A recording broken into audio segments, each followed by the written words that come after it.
हाय दोस्तों, welcome back to my YouTube channel. अगर आप इस चैनल पे नए आए हैं तो कृपया करके चैनल को सब्सक्राइब कर दीजिए, वीडियो को लाइक कर दीजिए। आज हम लेके आए हैं हिंदी वर्णमाला की पार्ट नंबर 1।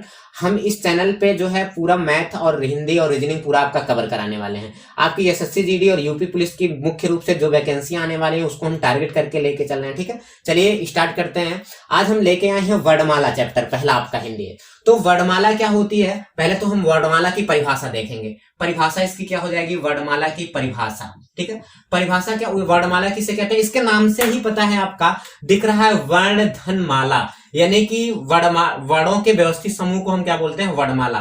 वर्णों के व्यवस्थित समूह को, ठीक है, वर्णों के व्यवस्थित समूह को क्या बोलते हैं, समूह को वर्णमाला कहते हैं। ठीक है, को वर्णमाला कहते हैं। बात समझ आ रही है। तो वर्णमाला किसे कहते हैं, वर्णों के व्यवस्थित समूह को क्या कहा जाता है, वर्णमाला कहा जाता है। ठीक है, फिर उसके बाद पूछा जाता है कि भाषा की सबसे छोटी इकाई क्या है, बोला है कि नहीं। अब जैसे वर्ण है, वर्ण सबसे छोटी इकाई है। वर्ण क्या होता है, भाषा की सबसे छोटी इकाई को हम क्या बोलते हैं, वर्ण या ध्वनि बोलते हैं। तो पूछा जाता है कि भाषा की सबसे छोटी इकाई, भाषा की सबसे छोटी इकाई क्या होती है, सबसे छोटी इकाई क्या कहलाती है, सबसे छोटी इकाई वर्ण होती है या तो क्या होती है, ध्वनि। ठीक है, वर्ण या तो क्या होती है, ध्वनि। ठीक है, अगर आपके ऑप्शन में क्या दिया रहे, ध्वनि, यदि आपके ऑप्शन में वर्ण दिया रहे चाहे ध्वनि दिया रहे, दोनों में से एक देंगे, या तो अगर दोनों दिया रहेगा तो आप प्राथमिकता किसको देंगे, ध्वनि को। ठीक है, तो भाषा की सबसे छोटी इकाई वर्ण या तो क्या होती है, ध्वनि, दोनों हो सकते हैं। ठीक, फिर उसके बाद आगे पूछा जाता है, अब जैसे यहाँ पे बात आ रही है वर्ण किसे कहते हैं। अब बोला जा रहा है वर्णों के व्यवस्थित समूह को हम क्या बोलते हैं, वर्णमाला बोलते हैं। अब जैसे अगर पूछा जाए वर्ण क्या होता है, एक होता है वर्ण और एक क्या होता है आपका अक्षर। ठीक है, पूछा जाता है वर्ण किसे कहते हैं और अक्षर किसे कहते हैं। तो वर्ण क्या होता है, इसकी डिफिनेशन हम इसके नीचे देखने वाले हैं, और अक्षर जो होता है इसकी डिफिनेशन हम इसके नीचे देखने वाले हैं।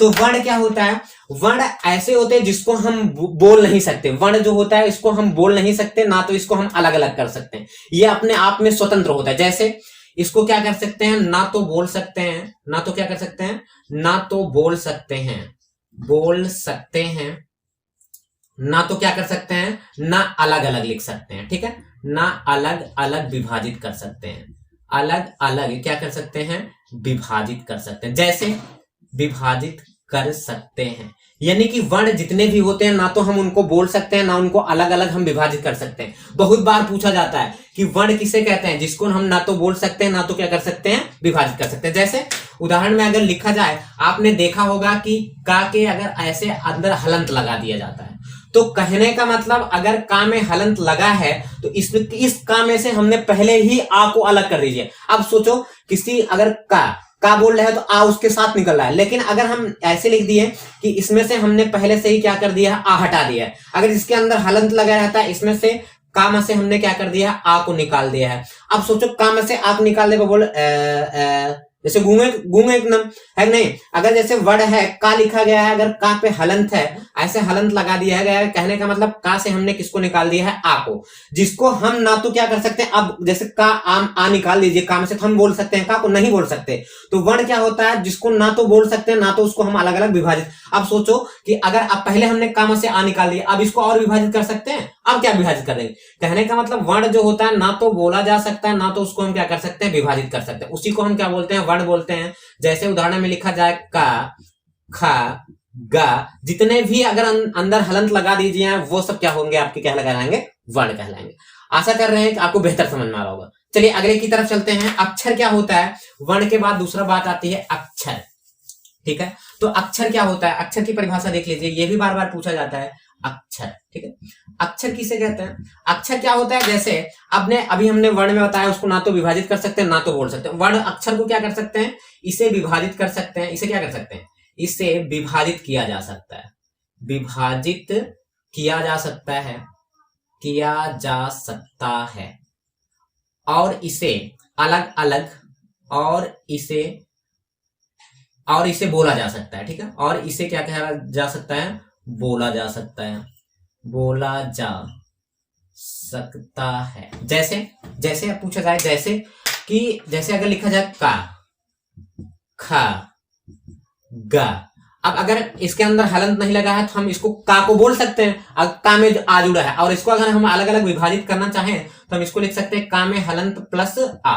देखो विभाजित भी हो रहा है, कहने का मतलब ये सब क्या है, ये सब जो कोष्टक में लिख रहे हैं ये सब अक्षर होते हैं, इनको हम क्या कर सकते हैं, बोल भी सकते हैं और अलग अलग क्या कर सकते हैं, इन सबको विभाजित भी कर सकते हैं। ठीक है, तो आपको एकदम बेहतर समझ में आया होगा। यहाँ पे एक बार फिर से रिवीजन कर रहे हैं। परिभाषा क्या होती है, वर्णमाला की वर्णों के व्यवस्थित समूह को हम क्या कहते हैं, वर्णमाला कहते हैं। ठीक है, फिर उसके बाद भाषा की सबसे छोटी इकाई क्या होती है, वर्ण या ध्वनि। हमने बताया कि अगर आपके एग्जाम में वर्ण और ध्वनि दोनों में से एक दिया रहता है तब तो आप एक को मारेंगे, अगर आपके एग्जाम में दोनों दिया रहता है तो आप प्राथमिकता किसको देंगे, ध्वनि को देंगे। ठीक है, फिर उसके बाद वर्ण की परिभाषा आती है। वर्ण क्या होता है, वर्ण क्या होते हैं, जिसको हम बोल नहीं सकते और जिसको ना तो विभाजित कर सकते हैं, वो वर्ण कहलाते थे। फिर उसके बाद हमने अक्षर बताया। अक्षर क्या होता है, इसे विभाजित किया जा सकता है और इसे बोला जा सकता है, इसको हम क्या बोलते हैं, अक्षर बोलते हैं। ठीक है, जैसे हमने यहाँ पे बताया। चलिए अब आगे चलते हैं अगले तरफ। अगला क्या है आपका टॉपिक, अगला होता है कि वर्ण के भेद क्या होते हैं। ठीक है, ठीक है, पूछा जाता है कि वर्णों के भेद। अगली टॉपिक है आपकी वर्ण के भेद। ठीक है, वर्ण कितने प्रकार के होते हैं, वर्ण के भेद क्या क्या होते हैं, वो आप देखिए। वर्णों के भेद अगली टॉपिक आपका क्या है, वर्णों के भेद। ठीक, वर्णों के भेद। तो वर्णों के भेद में क्या क्या है, तो वर्ण के मुख्य रूप से दो भेद होते हैं। पहला कौन होता है, पहला होता है स्वर, और दूसरा क्या होता है, दूसरा होता है व्यंजन। बात सुना रही, पहला क्या होता है, स्वर होता है, और दूसरा क्या होता है आपका, व्यंजन होता है। तो अब एक एक पे चर्चा करेंगे, स्वर क्या होता है और व्यंजन क्या होता है। यहां से अगर बात करें स्वर क्या होता है, ये क्या होते हैं, स्वतंत्र होते हैं। कैसे होते हैं, स्वर क्या होते हैं, स्वतंत्र होते हैं, जिनको बोलने के लिए किसी दूसरे की आवश्यकता ना हो, जिनको बोलने के लिए क्या होती है, बोलने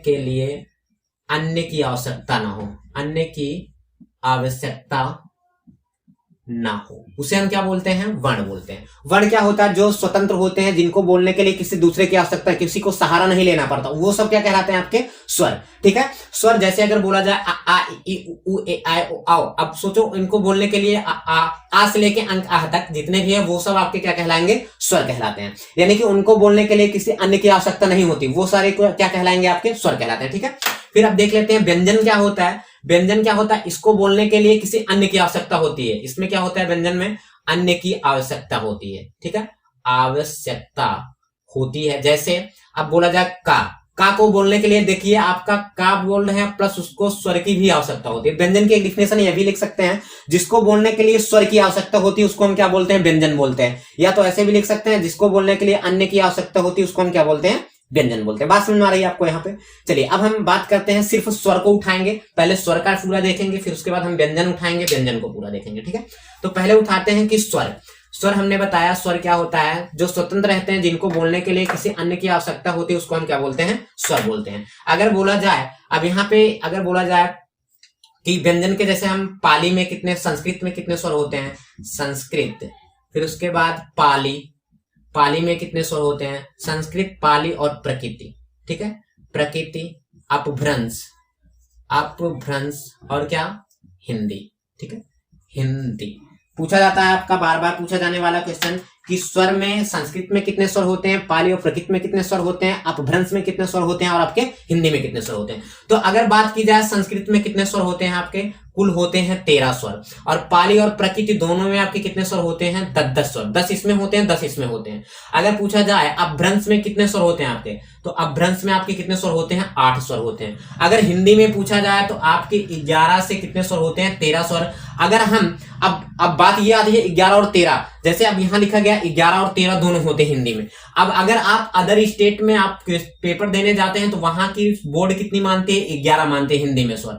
लेकिन अगर आप यूपी में जितने भी एग्जाम देते हैं तो हमारे यूपी में कितना बोर्ड मानता है, 13 मानता है। जैसे अगर पूछा जाए तो संस्कृत में कौन कौन से 13 होते हैं, आ से लेके आपके अंक आह तक, सब मिला के कितना होते हैं, आह तक, सब आपके होते हैं 13 स्वर। ठीक है, अगर पूछा जाए पाली और प्रकृति में किसकी जो है, किन स्वरों की गणना नहीं की जाती, तो पाली और प्रकृति में 3 स्वरों की, अंक, आह और उसके बाद कौन से, री। ठीक है, तो पाली और प्रकृति में आपके कितने स्वर की गिनती नहीं की जाती, 3 स्वरों की, अंक, आह और री, ये सब पाली और प्रकृति से निकाल दिए जाते हैं, तो स्वर कितने बनते हैं, 10। ठीक है, अपभ्रंश में पूछा जाए, अपभ्रंश में कितने स्वरों की गिनती नहीं होती, तो इसमें निकाला जाता है ए, उसके बाद आए, उसके बाद ओ। ठीक है, ये कितने हो गए, देखो 10 इसमें, अब यहां से अगर ये सब निकल जाए, ए और औ निकल जाते हैं, और अंक आहतो और री और सब निकले रहते हैं। तो इसमें अब ब्रंश में किसकी गिनती नहीं की जाती, ए और किसकी नहीं की जाती, ए औ और किसकी, ए औ और री की। ठीक है, इसमें किसकी किसकी गिनती नहीं की जाती, ए औ और री की। आपको बात एकदम समझ में आ रही होगी इजी वे में कि संस्कृत में कितना स्वर होते हैं 13, पाली और प्रकृत में कितना स्वर होते हैं 10, और इसमें गिनती किसकी किसकी नहीं होती, अंक आह और री की। अब ब्रंश में कितना स्वर होते हैं 8, और इसमें किसकी किसकी गिनती नहीं होती, ए ओ और री की। फिर उसके बाद हिंदी में कितने स्वर होते हैं 11 से 13। आपको एकदम इजी वे में समझ में होगा। चलिए तब तक के लिए हम आगे फिर बात करेंगे, आगे वीडियो नहीं तो ज्यादा लंबी हो जाएगी। ये खबड़ावत